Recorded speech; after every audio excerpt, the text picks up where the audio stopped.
Hello, my friends, and welcome to 2021. It's been a long time coming, and I know I'm a little late to this, considering it's already almost the end of January. But I've always wanted to make a video like this. Every January, it's some of my favorite time of the year in the sense that everybody's top video games or top movies or top TV shows of the previous year get released. I watch series like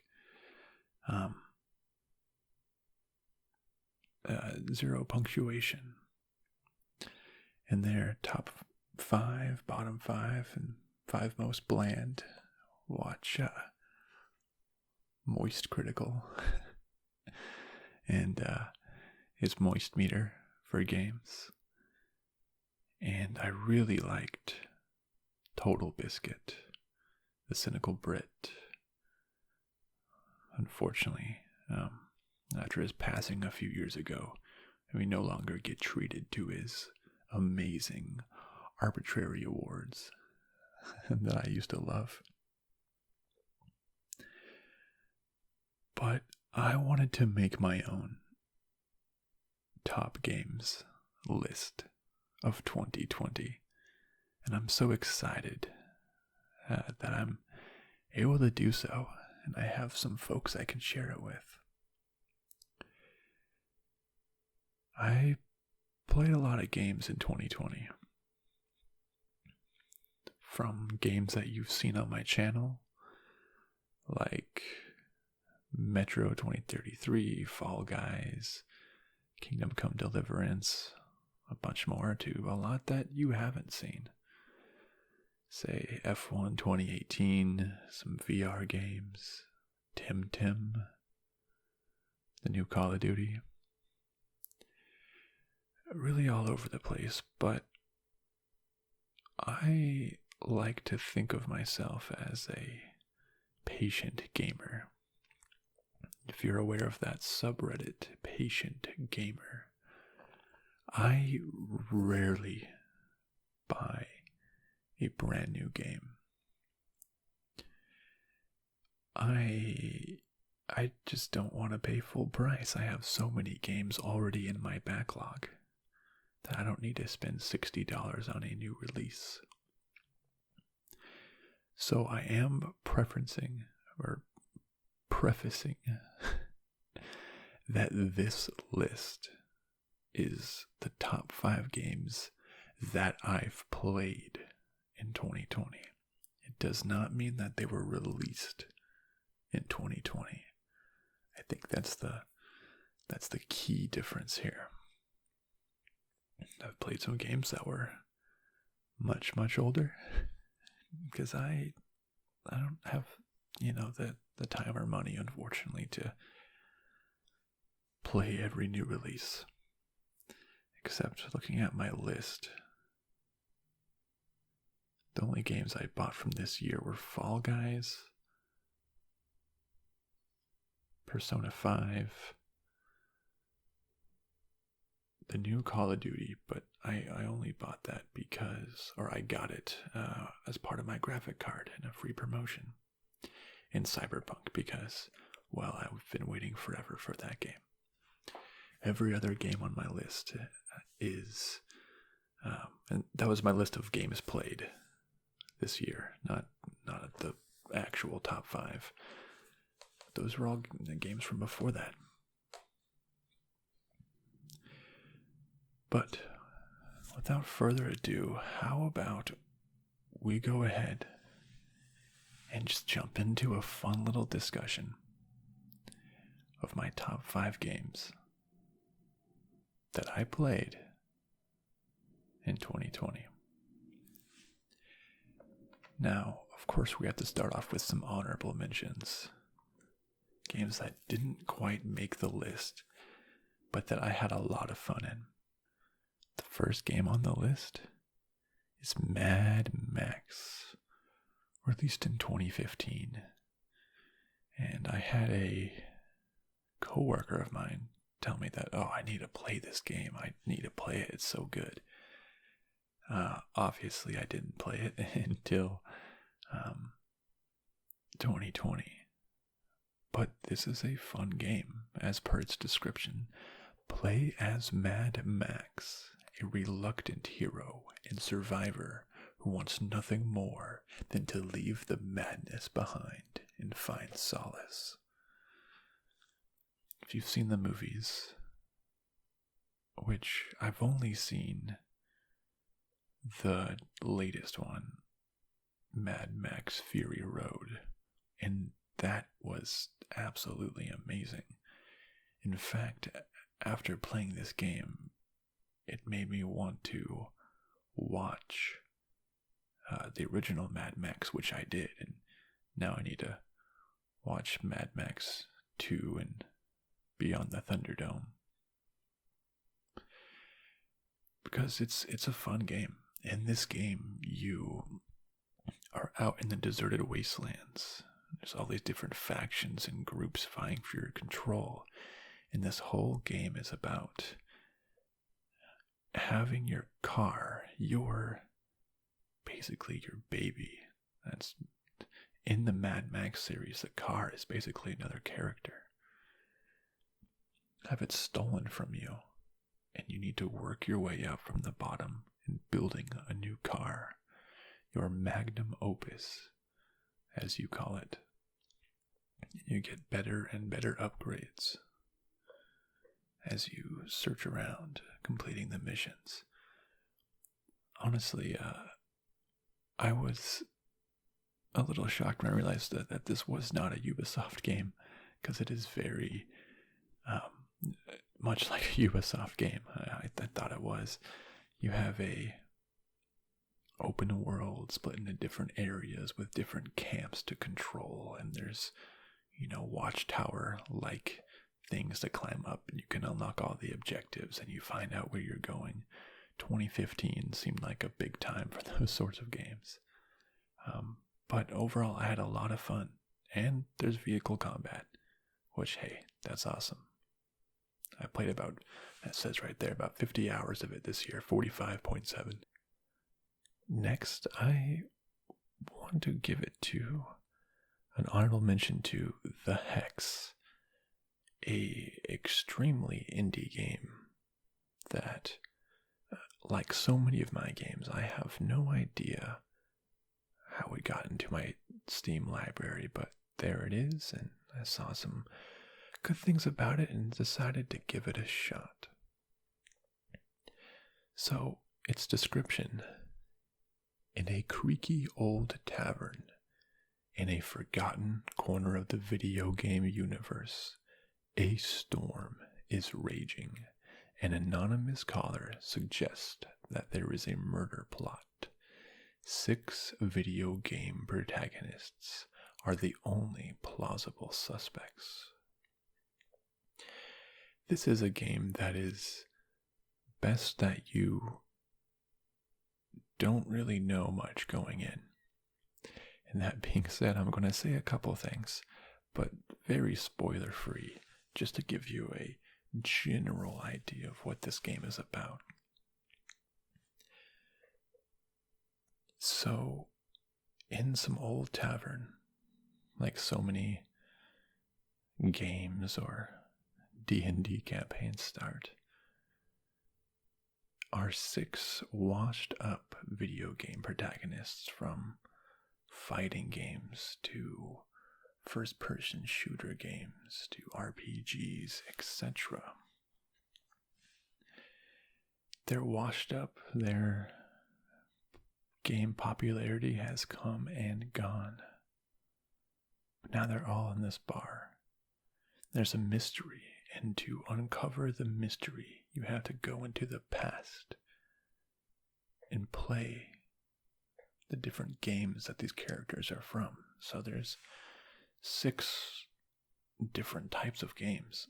There's almost, it's like a game within a game, very meta that you go through. And things are never quite as they seem. Very story rich, fun characters. It's a fun mystery to solve and a fun game to play. And still think about some of the crazy twists that go on. It's a small indie game. It took me, 5.4 hours to complete. And I'm usually a completionist as well in most of my games. So you can beat it in less. But I very much enjoyed solving this mystery. My next honorable mention goes to Danganronpa V3 Killing Harmony. Yeah, it's the third in a series. I've played the first two before, and I'll just actually, it's probably best if I just talk about this series as a whole. This is boy, how do you even describe Danganronpa series?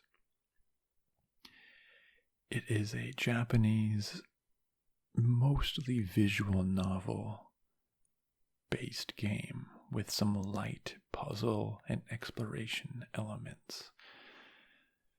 But it is severely messed up. The general premise is that you are a high school student and your school has been taken over by Monokuma, an evil little bear you can see on the screen. And the premise is that you're trapped in the school, and the only way to escape is if you kill somebody and get away with the murder. If you do that, you get to escape. But before each murder, or after the murder, there is a trial. That's where the puzzle element goes on. And so most of the game is having daily life. Someone gets murdered. You have to figure out what happened and expose the murderer. It is a extremely dark and twisted game series. But it's so good. If you like just absolutely outrageous twists, or detective games, mystery games, anime, horror for sure, it's just insane. This whole series is absolutely insane. Played the first two a couple of years ago, and then finally got the third one, and the third one each one just builds upon each other in terms of the cast of characters, the locales, and the general craziness of the story. It's just wild. Absolutely wild. My last honorable mention goes to a couple of multiplayer games. Specifically, I'm thinking of Fall Guys Ultimate Knockout, the massively multiplayer party game with up to 60 players online in a free-for-all struggle through round after round of escalating chaos until one victor remains. And I'm not going to show it on here because it's not on Steam, but Call of Duty Warzone. These were games that over the summer, it was just so much fun to play. I actually reconnected with some old friends of mine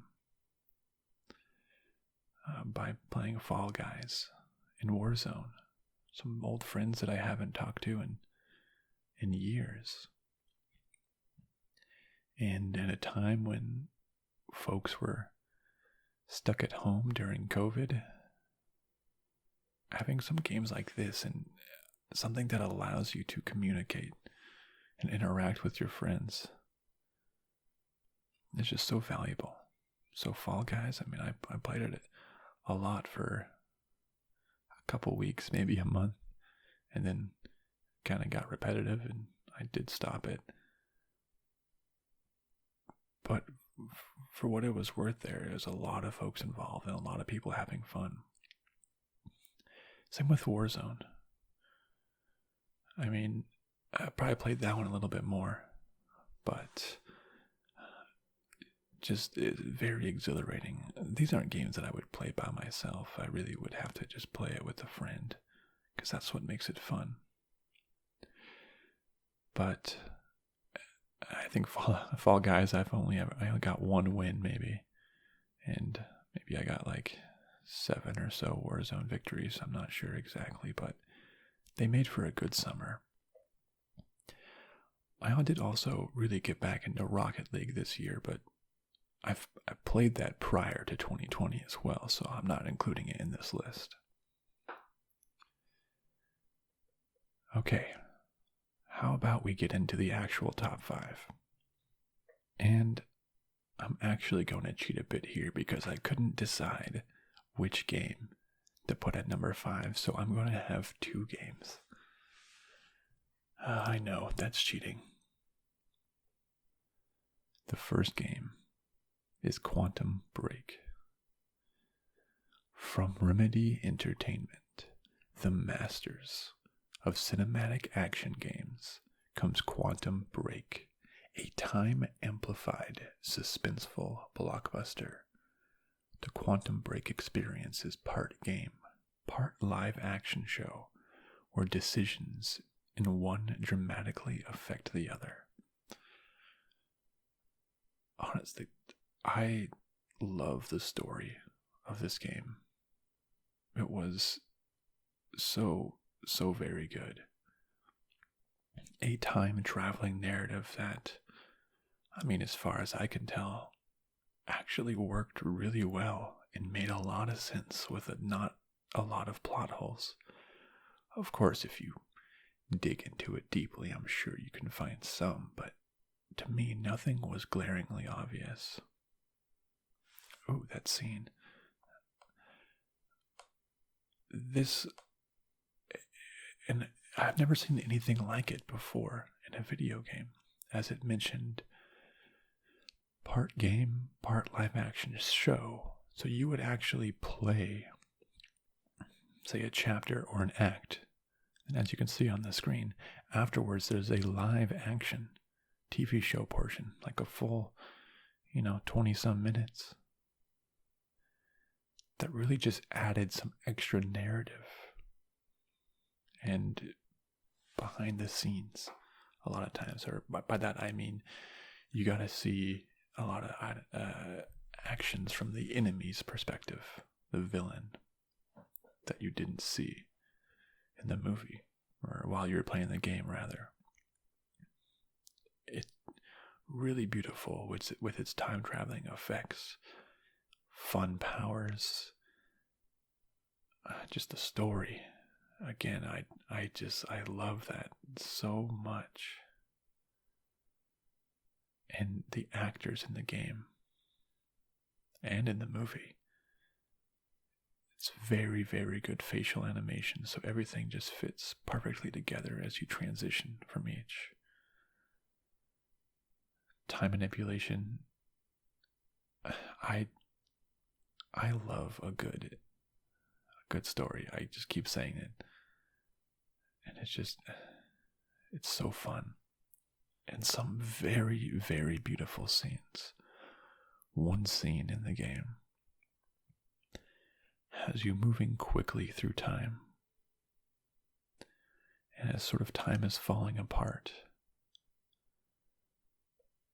you're just quickly moving from day, night, day, night, day, night. And you're walking around while the whole space is almost flashing from night to day. It was actually in at the very end of this trailer here. Yeah. Right here. Right now. It's just, the time is just flying by while you're just walking around. It was so cool. It also has Littlefinger from Game of Thrones. Adrian Gillian? I forget exactly what his name was. But very good story. Absolutely love it. Beautiful. My next tie for number 5 is Kingdom Come Deliverance. I had a lot of fun with this game too. You can see there 102 hours on record. I honestly was really surprised when I saw that number. I was like, 101 hours? No way, I played the game for that long? I can't believe it. But I guess I just got secretly sucked into it. And you've probably seen this game on my channel. I had a Can It Be ASMR video of this game. And a 1 hour of exploration for this game as well. That something that really stuck out to me was the developer of this game, Warhorse Studios, actually shared that video of mine on their Facebook and YouTube and Twitter page. And I got a lot of views out of it. And so it was just really fun that they were searching for videos and sharing it. It's really awesome. It's a game that, like so many games of mine, I got in a humble bundle, I believe. And then always wanted to play it, but just didn't quite get around to it until finally in 2020. The game has a very wonky combat system with the way you sort of aim your weapon and strike, and kind of opposing block to it as well. Very hard to get used to, but it's also a game where you start off, you're just a commoner, and you feel like a commoner. You're very confused on what to do. You're not exactly sure how to do it. And you die. But then you just slowly start getting better and better until poor old Henry is basically a killing machine. Yeah, so the description says, Kingdom Come Deliverance is a story-driven open-world RPG that immerses you in an epic adventure in the Holy Roman Empire. Avenge your parents' death as you battle invading forces, go on game-changing quests, and make influential choices. It's a beautiful game, one that really stressed the my CPU hardware, probably more than it should have. But and it's one of the reasons why I ended up upgrading. But you play as a little old Henry there, and you go through your life, and unfortunately, I guess it's not a spoiler if it says it in the descriptions, but your parents get murdered. You have to work with the local towns and kingdoms to fend off the attackers and do your own quests. This is a game where there's lots of side quests as well. Lots of little optional items to accomplish and take action on. But an incredibly beautiful game. So beautiful, just riding a horse around and enjoying the sights, the sounds. It's very beautiful. open world RPG. You can customize your character in lots of different ways to play it really as you want in whatever style fits yourself. I'm usually just sort of go for a bruiser, big guy with a sword, lots of health, a tank. Kill them all. You get better and better, and you can. It's a game. Whereas I'm thinking of like Batman Arkham games, where each enemy in a big group just kind of take turns attacking you, and you can fend them off one by one. But this is a game where you have to be a little bit more tactical. If you have two people fighting you, they're both gonna swing their sword at the same time, and it's gonna hurt, and you can't block them both. So it is difficult. Even to save the game, you have to brew special potions that allow you to save. So there is a crafting mechanic as well. But all in all, a lot of fun. And I really, really appreciate the developers of this game for sharing my video. A fun game, to be sure. My number 4 game is it's actually one that I have not finished yet. I'm still playing it, but since I started it in 2020, I'm going to consider it part of 2020. And that's Cyberpunk 2077. Yeah, I know this is going to be controversial for some people. The biggest, the most hyped up game in, decades, I don't know, was released, and there was a lot of controversy. There was bugs. There was, well, a lot of bugs. A lot of weird crap going on in the game. A lot of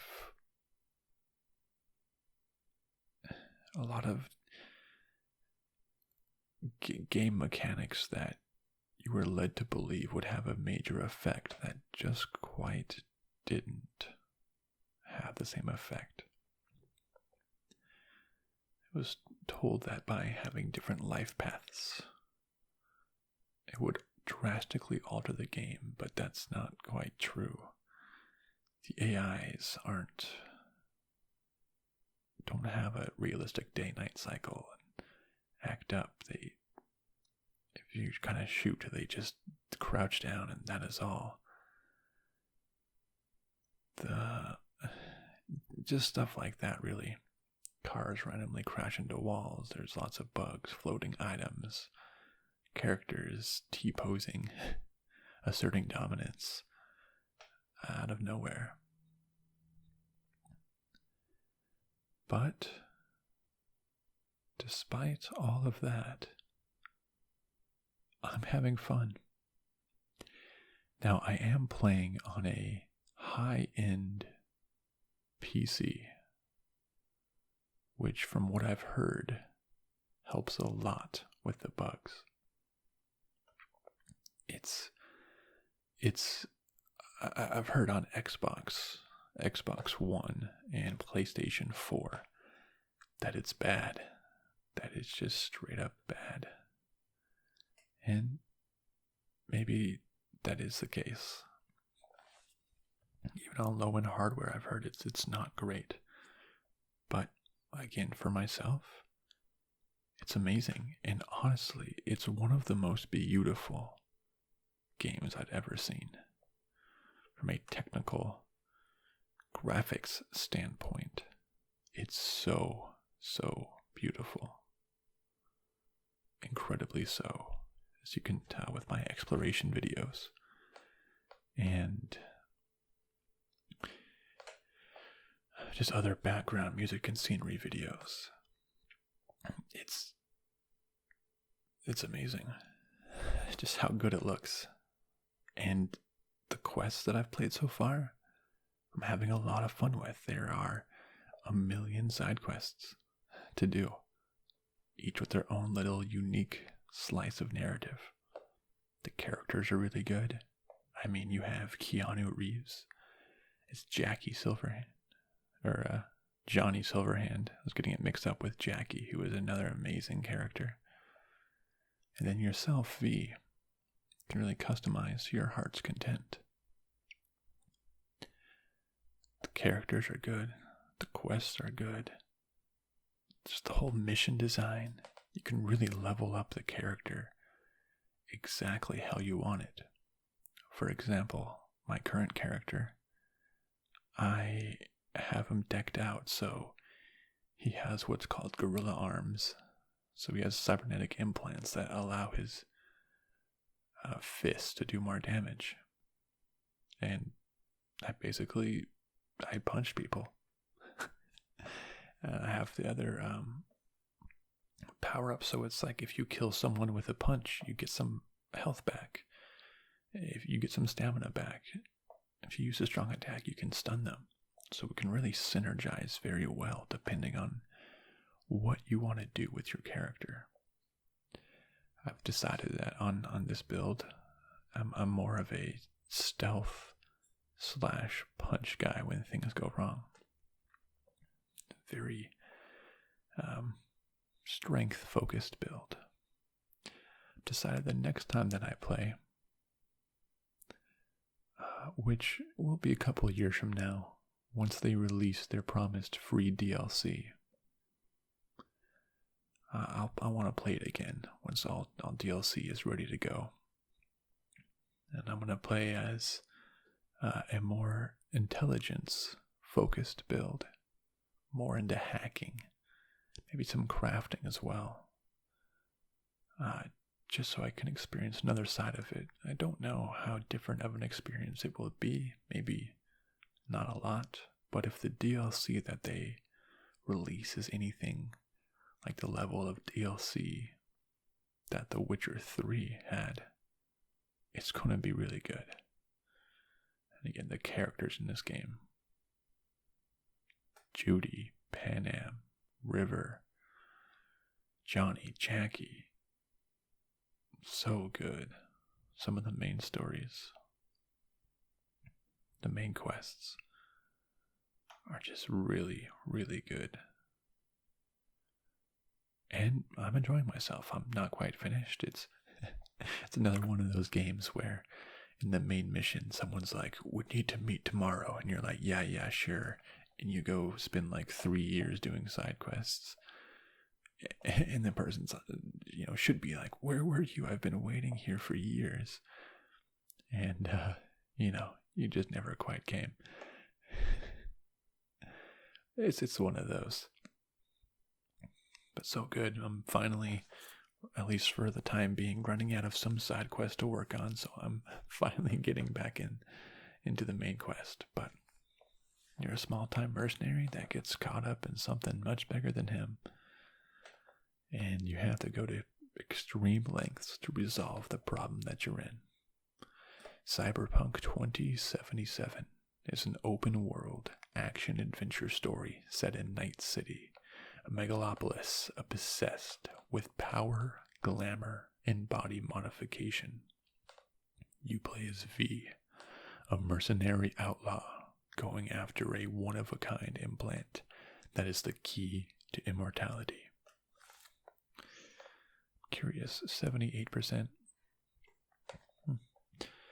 But like I said, I'm really enjoying myself. I'm not finished yet. It's not a perfect game. Absolutely not. There is a lot of bugs. It's mostly visual. I haven't had any game-breaking bugs. Probably the worst bugs I've had is where some UI element gets stuck on the screen. I just need to reload my game and it's fixed. But nothing major. Can't say the same for everyone, but my experience has been overall very positive. And again, there's Keanu Reeves. Love that guy. Can't do anything wrong. I'm enjoying myself. I'm going to keep enjoying myself, and I have some more videos on this to coming out. Number 3 on the list is Persona 5 Royale.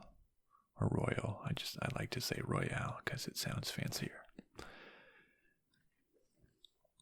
A friend of mine might be upset that this isn't my number 1. It's his favorite game of all time. But myself, I've never played a Persona game before this one. Not even Persona 5. Persona 5 Royale. Fine, Royal. Persona 5 Royal was my first foray into Persona games, I'll say. I did not have a PlayStation growing up, so a lot of the huge JRPGs or other, more Japanese type games, games that were exclusive on the PlayStation because they're typically made by Japanese developers. I just never played a lot of them. I do own a PlayStation now, a PlayStation 4 in the past couple of years. So I'm finally able to play some of these games. And I gotta say, Persona 5 is great. It's so good. It's such a good story. I think what it nails better than most everything else is the characters. With you as Joker, the main character, as you go through your school life, I love the mixture of the mundane with the extraordinary. So you go through school and you live a normal life.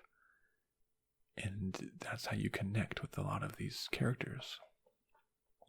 But you have the special ability to basically go inside people's hearts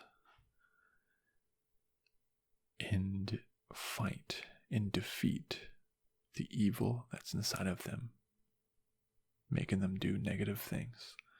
And you can quite literally change their heart for the better. And it's like a lot of JRPGs where you have, and my first and some of my only experience playing JRPGs is Pokemon. So a lot of my reference points is to that. But where you have almost like Pokemon, but in this case personas, with different abilities that you can have fight for you. But it's such a great game with just so many great characters. Yourself, Joker, Ryuji, An, Makoto, Futaba, Yusuke, just Mona. So many good characters that you can appreciate every single one of them and the struggles that they are going through. And there is some unexpectedly darker moments in this game as well. But just the characters are so good in this story as you go through. It's like some JRPGs, the intensity really ratchets up. As you get stronger, you start facing just insane characters. And you can have relationships as with other characters as well.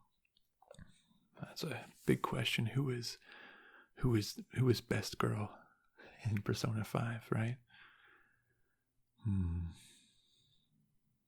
I gotta be on Makoto myself. I mean, come on. But Yusuke and his lobsters. But one problem and why this isn't rated higher for myself. I've said it time and time again that characters and stories is what I love most in the game, and this game has it.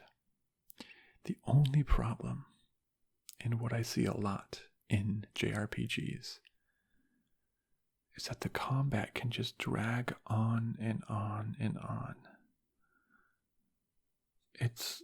Sometimes it's really annoying. Like you're just trying to go through a hallway or something, and you have to have like 5 different fights. It's like Pokemon. You're just trying to walk through the tall grass, but every 5 steps, there's a new battle, and you're like, okay, come on, I just want to get to the next area. It's all about, leveling up, gaining experience. But it's such a grind at times. I'm just like, can I please just make it through this? Like, I just want to reach the boss of this palace, but I have to just fight more and more people. At some point, I'm just like, I want to stop. Like, I just want to continue on the story and just see how amazing it is. Oh, so, this game was well over 100 hours probably for myself. 150? I don't know. I think Persona 5 Royal came out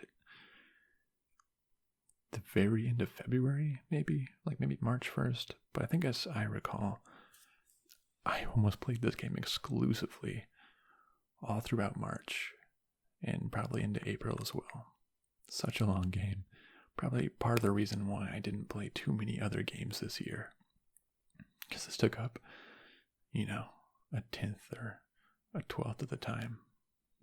Just so much going on, but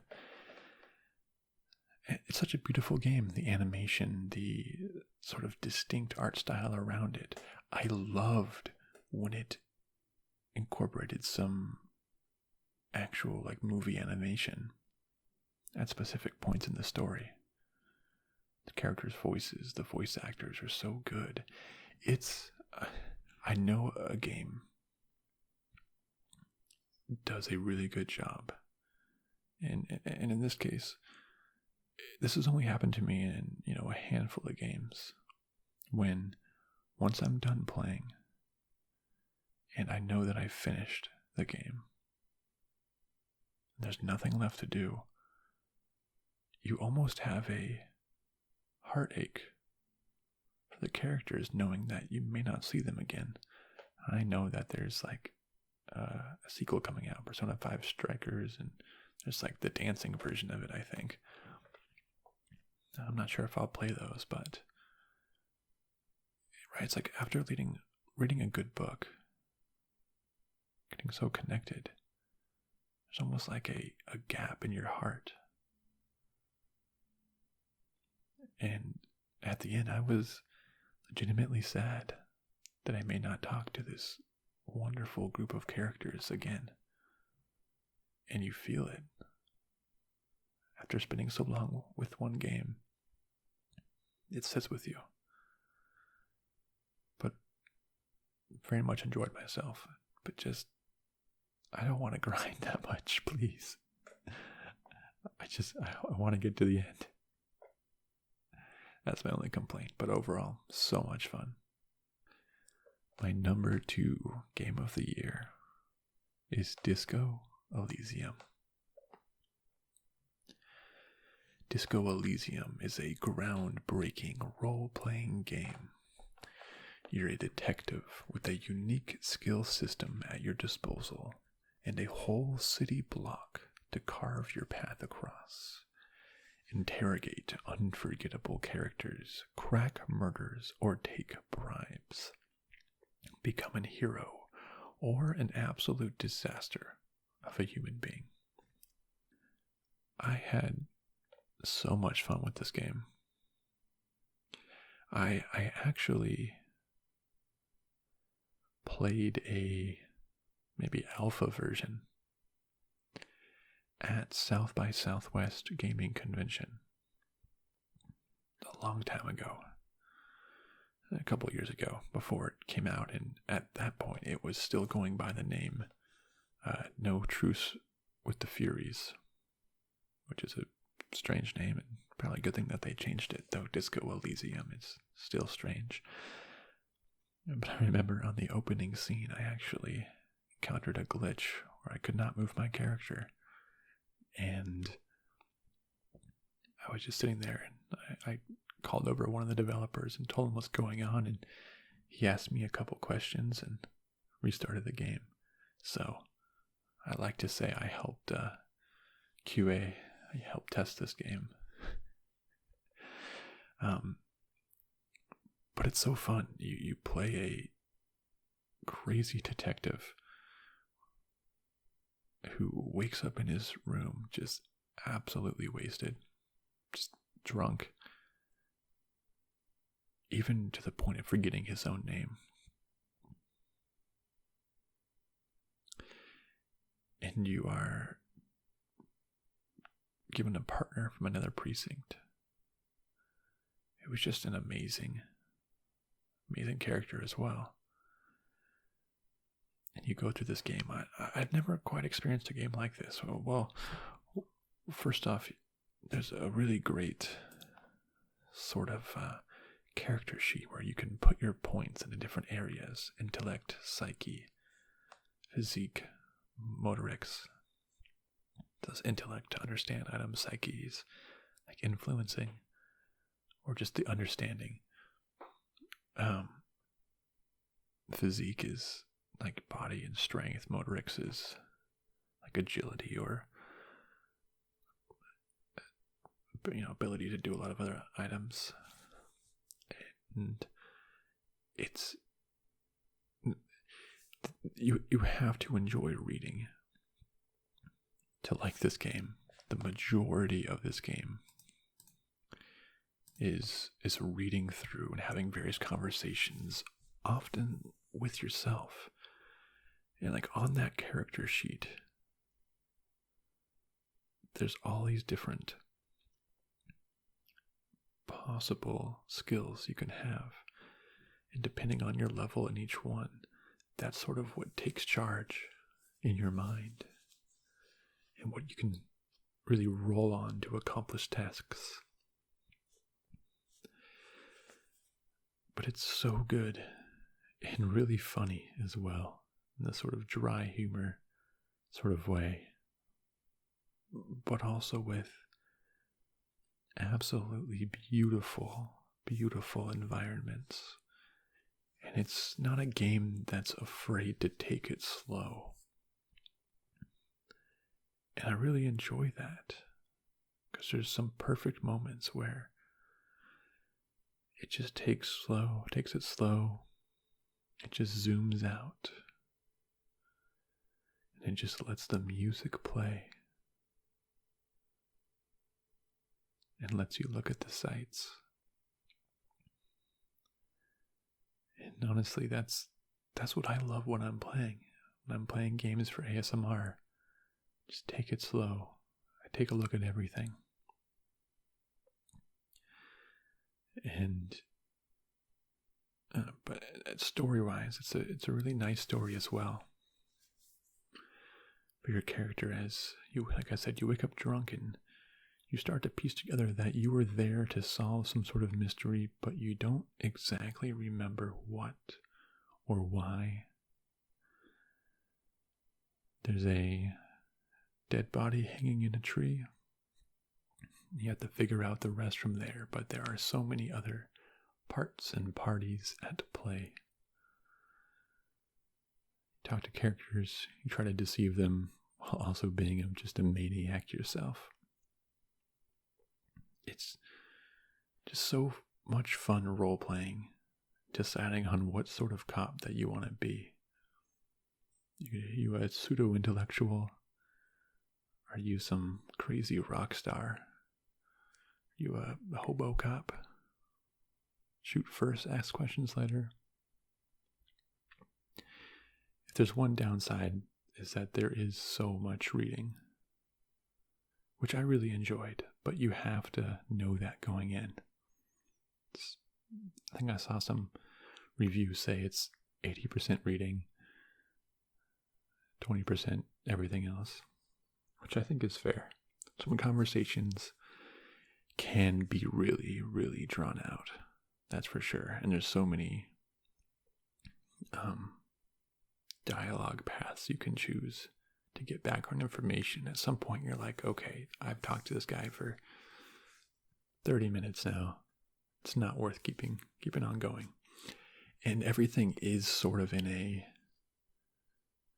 pseudo-philosophical way, which can be nice and interesting at points, but can just be like overbearing at a lot of other points. And you're like, okay, no real character talks like this. No one's going to have this psychological, philosophical conversation just out on the street with a random passerby like this. It gets a little much at times, maybe even a lot of much. It took me about 30 hours to beat this game, and I want to replay it with different skills. I think, like before on this list, I think I was intellect and psyche.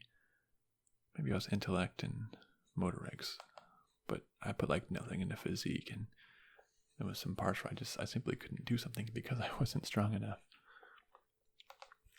I feel like this is a game that would actually dramatically change. Not just surface level, like maybe Cyberpunk.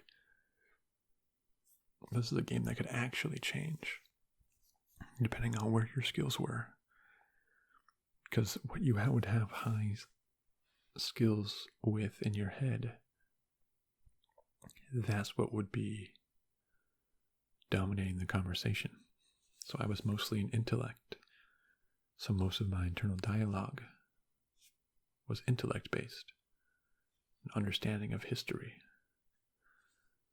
It's almost like the old Fallout games, maybe, right? Where if you make your character dumb, the game is different because you are dumb.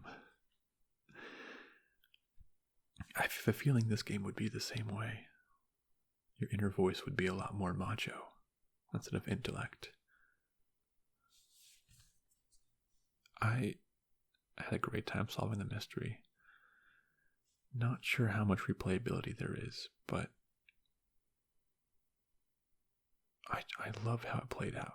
I love the ending. I love how you get to really develop yourself and your character and your detective. Kim Kitsuragi, the detective that gets sent to join you. Such a good character. Such a nice person. A ton of side quests in this game as well for you to figure out what's going on. All in all, great experience with this game.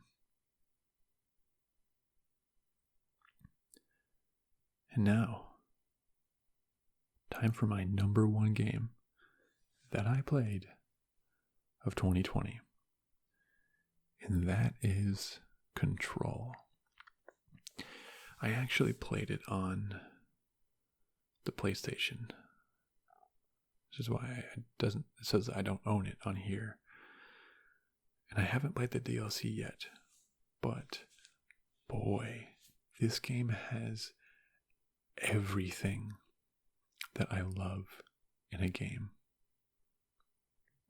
And that is a fun story, great characters. Gameplay isn't usually something that I care too much about, but this is such a fun gameplay. This is a game almost in the line of, say, SCP, right? If you've seen that sort of internet, it's not a meme, it's an internet website or something just on the dark side of the internet. Well, no, not even. I'm not sure what I'm saying, but it's about a secret government facility whose responsibilities are to secure, contain, and protect supernatural entities from the real world. They capture them and they secure them, and they have intense documentation.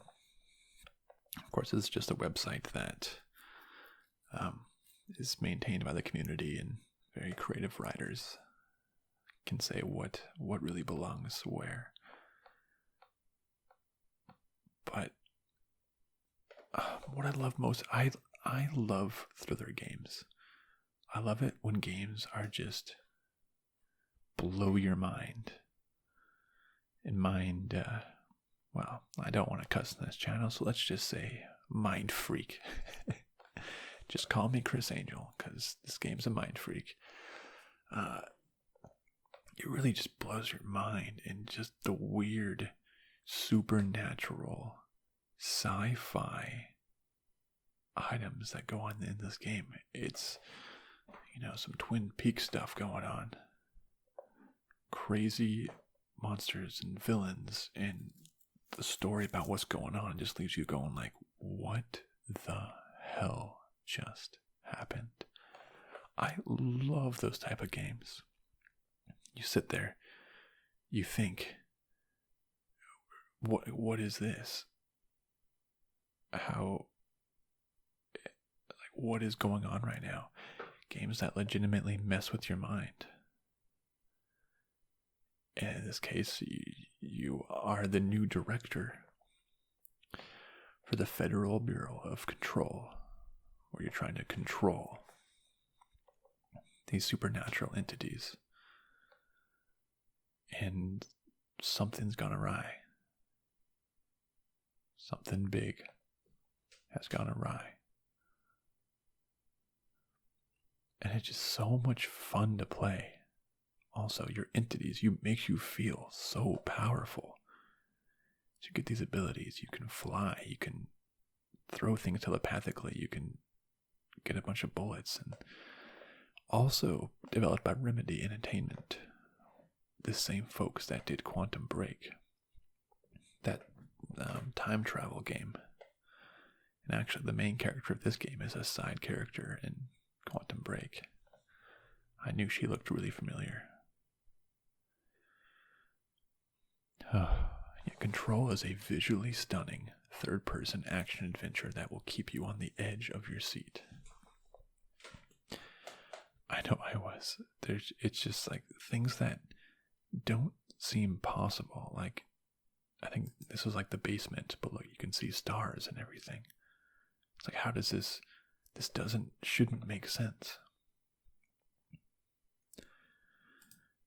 It's a story, and people are just floating up in the air. It is very creepy, too. It's not a horror game, but creepy. You walk in and there's people floating up in the air. It's a game where you have to retrieve some of the hidden artifacts. And there's not too many games where you'll be fighting a swan boat, a possessed swan boat, or anchor, or I'm forgetting some of the other ones, a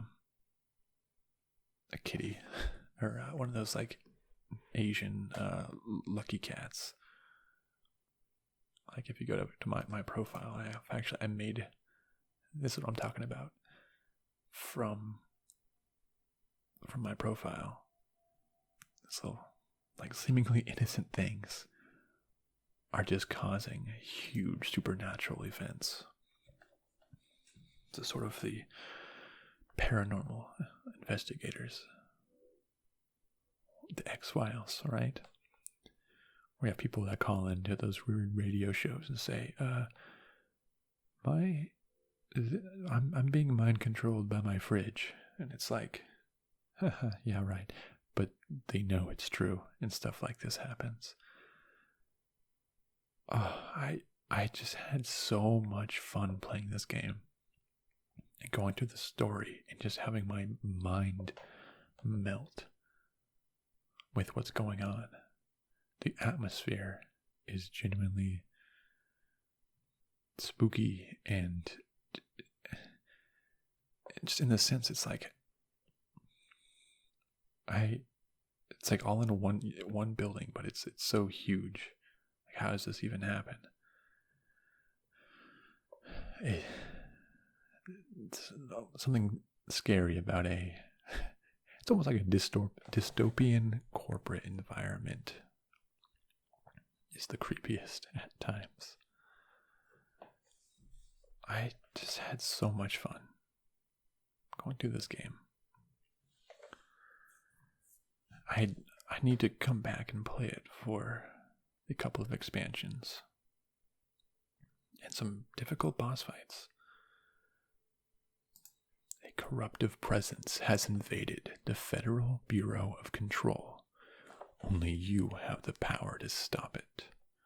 The world is now your weapon in an epic fight to annihilate an ominous enemy through deep and unpredictable environments. Containment has failed. Humanity is at stake. Will you regain control? Just dark secrets, epic supernatural struggles, unexpected characters, bizarre events as you search for your missing brother a long time ago.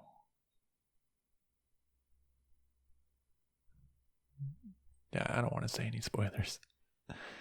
This is a game that really, really needs to be played. Just has some amazing missions just as things go crazy and wild, and the level designs. Oh, it's just so good. The secret government agency. Yeah, just everything's shifting and moving around, and there's strange phone calls and teleportation. No, it does a good job when mundane things become creepy. Mind-bending third-person shooter action game. Outstanding visual design. I don't want to see that guy's Steam thing. No.